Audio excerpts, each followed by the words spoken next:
All right, so the new Scott Pilgrim anime has been out for at least a week now, maybe almost 2 weeks now.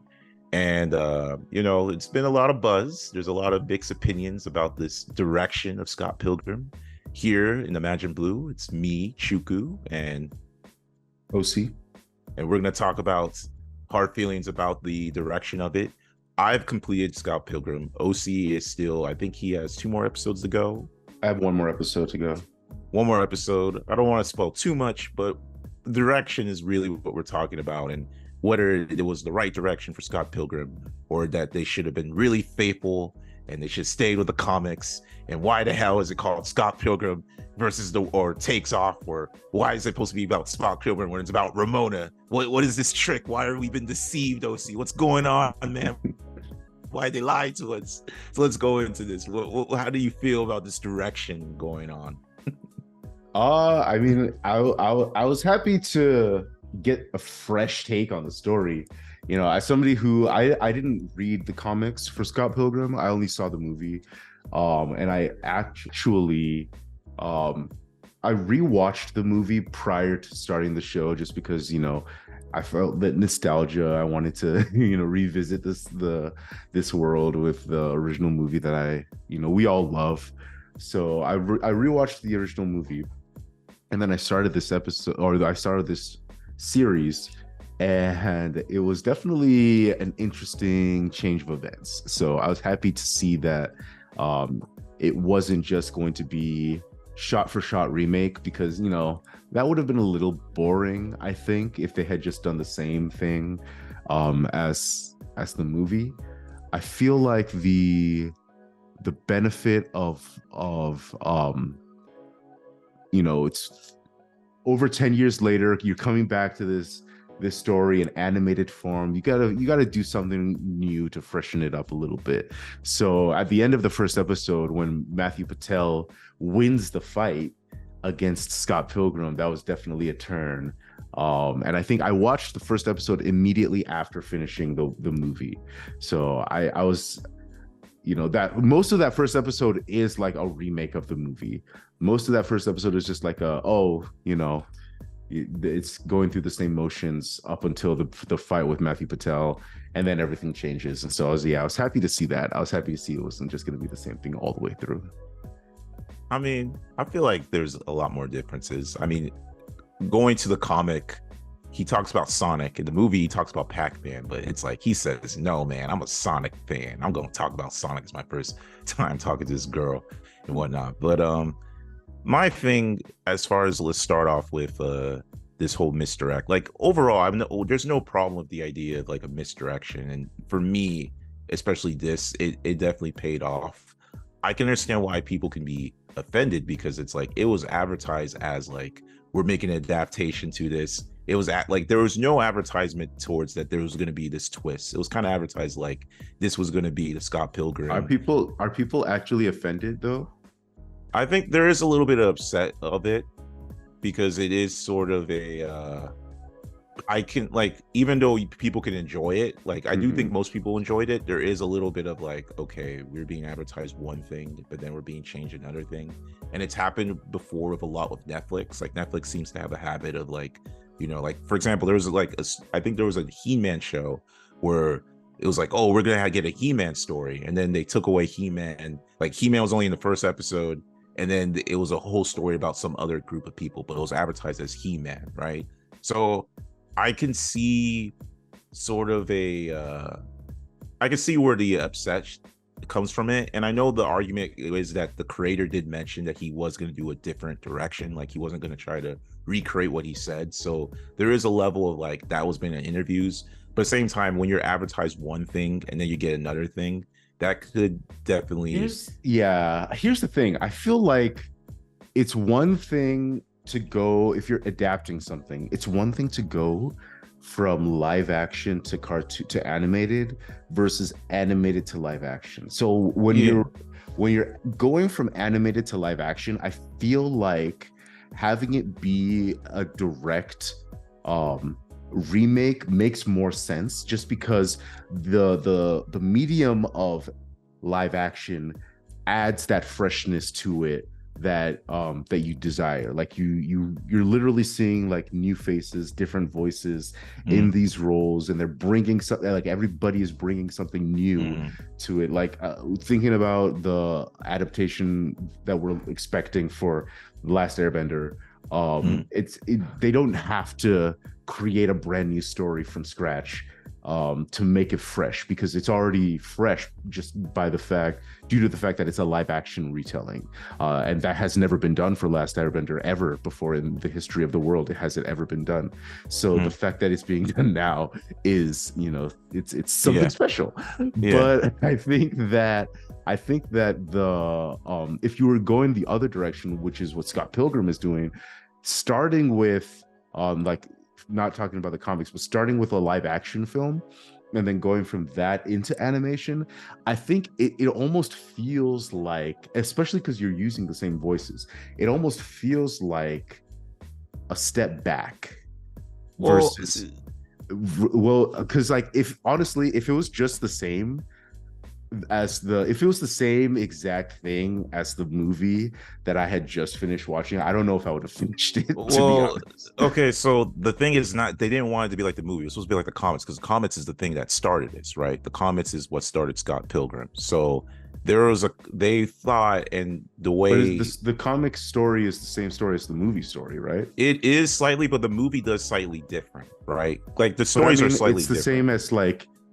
Scott doesn't lose to Matthew Patel in the comics. Yeah, but like the way but there's I'm not talking about like the small details with like Sonic versus Pac-Man. No, not even that. About, like that's not the whole. I'm not like, I brought up story. that as like a joke, but I'm not saying that's like what people are like, oh my god, that's why the movie didn't follow the comics. What I'm saying is that like there were a lot of details that were in the comic books that they didn't put in a movie, because the movie they wanted to stretch. They basically try to summarize everything in the quick notes. So there's a lot of little stories, little details that were basically, the pacing of it was kind of off of it from the movie, which is why certain fans, like most people enjoyed the movie, but there are certain fans who didn't really enjoy the movie as much because of those little things. So in that retelling, that's where the TV show comes in, where they felt, okay, maybe a TV series can finally give that level of justice towards that narratives that were underlies within the that the movie couldn't go, but the comic books can be, right?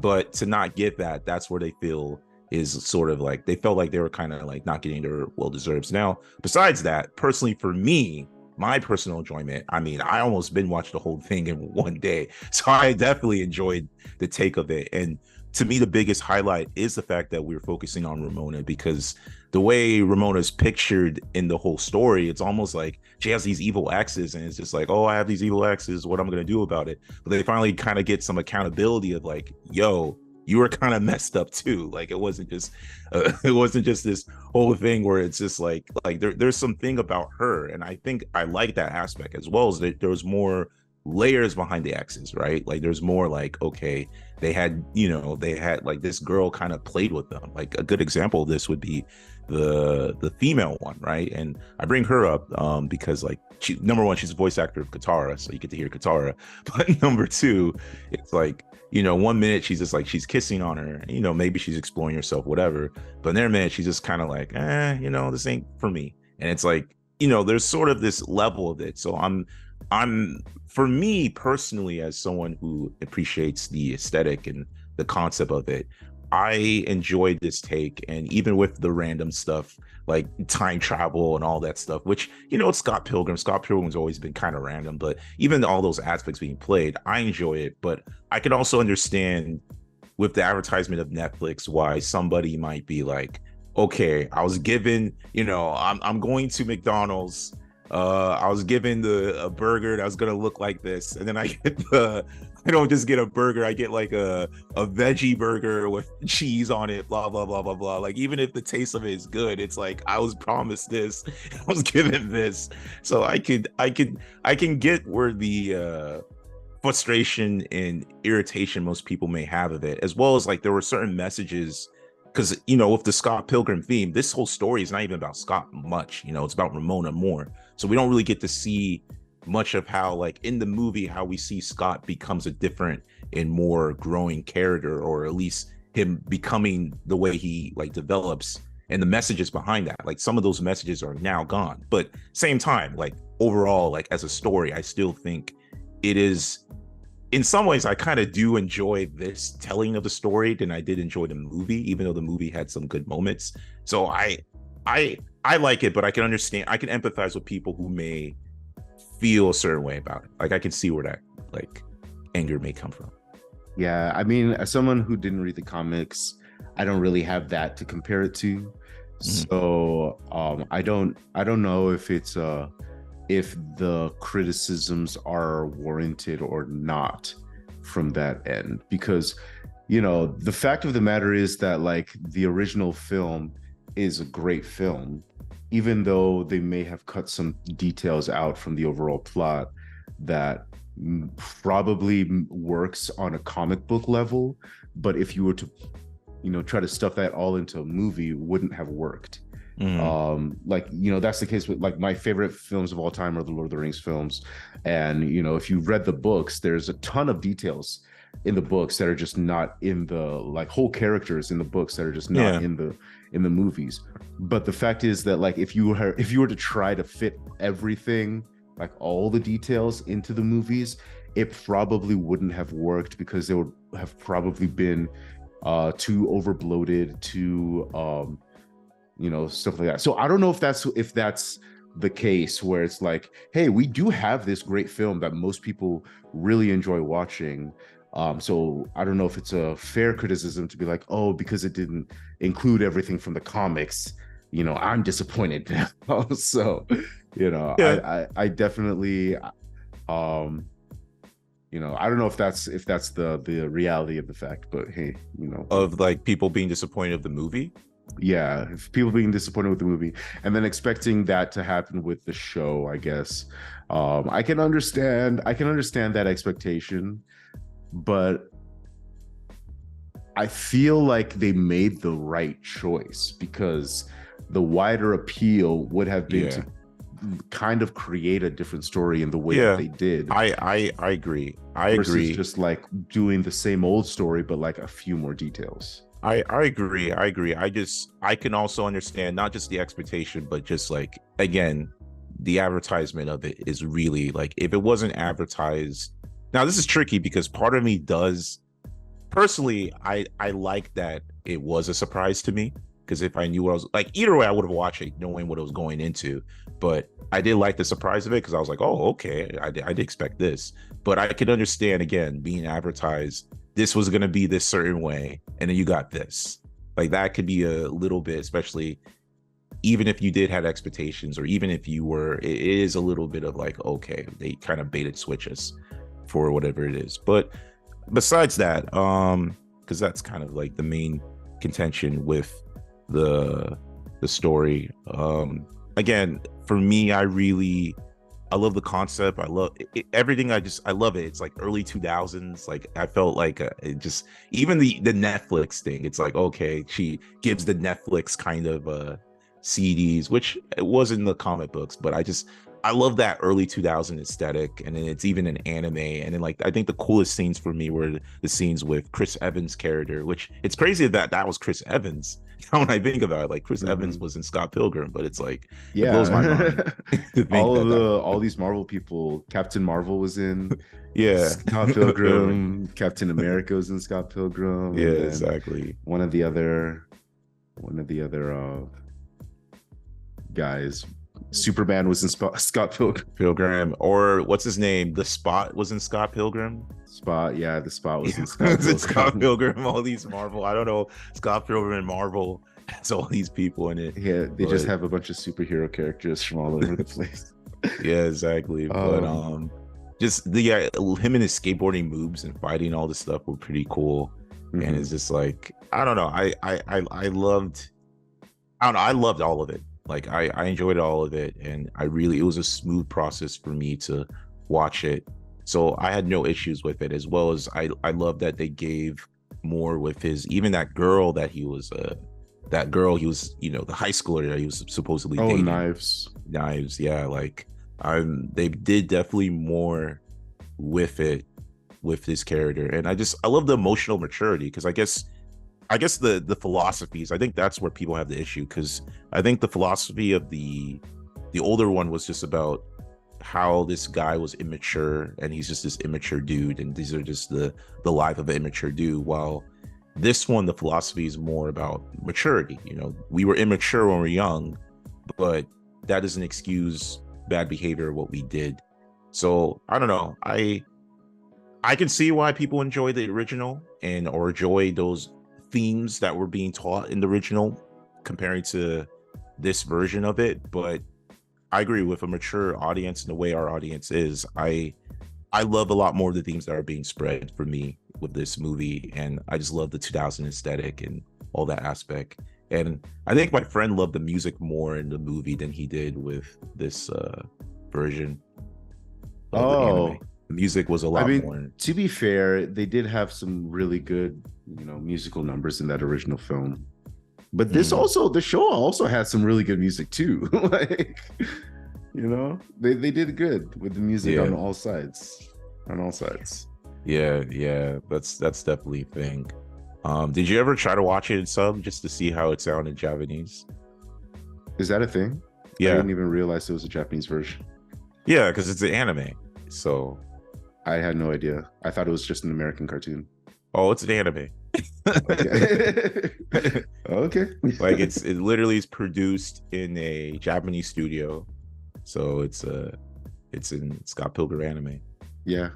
No, I'm just finding that out right now. Yeah, so there's a Japanese version, but I don't know. I mean, I feel like the selling point was that we're gonna get the voice actors from the movies, so I was like, yeah, true. Yeah, that's very true. I don't know if I want to. Also, I need to look it up. I don't know if this is getting into spoilers, but like, was Future Scott also Michael Cera? Because he sounded different. No, he's not Michael Cera. Who's Future Scott? Do you know? I don't remember the actor of it, but I know for a fact he's not Michael Cera. Okay. Yeah, because that was tripping me out. I'm like, this feels like it's supposed to be, like in my head, I'm like, it's supposed to be Michael Cera, but it's not Michael Cera. Okay, I'll figure that out later. Yeah, definitely. Yeah. But it was definitely, for me, it was a fun ride watching it. I haven't watched the movie in a long time. I'm gonna rewatch the movie. And like I said, the video game is different, slightly different. The comic books is slightly different. So the idea of it having a slightly different take is not a bad idea. But again, I get it. If I get a box that says Lucky Charms and then I'm getting Captain Crunch, even if Captain Crunch tastes good, give me Lucky Charms. I can understand the seriousness of that. And I'm hoping, because the way, I'm not going to spoil the ending, but they leave it where it could be open-ended to another season. I'm just curious how that's going to work, because the way, again, Scott Pilgrim's always been sort of this whole defeats the defeats the evil exes and gets the girl. So I'm curious how this new way they're gonna, if they do a season 2, how that's gonna have a different dynamic of the characters, how that dynamic fits. I'm really curious how they're gonna make it work. But again, overall, I enjoyed it. I don't think this was a bad take, but it definitely was tricky, and I can understand how that trick can piss people off. And I can't wait for you to watch the last episode and see how it all concludes. I'm excited. All right, sweet. Definitely let us know your thoughts on Scott Pilgrim Takes Off down in the comments below, and we'll catch up with you later.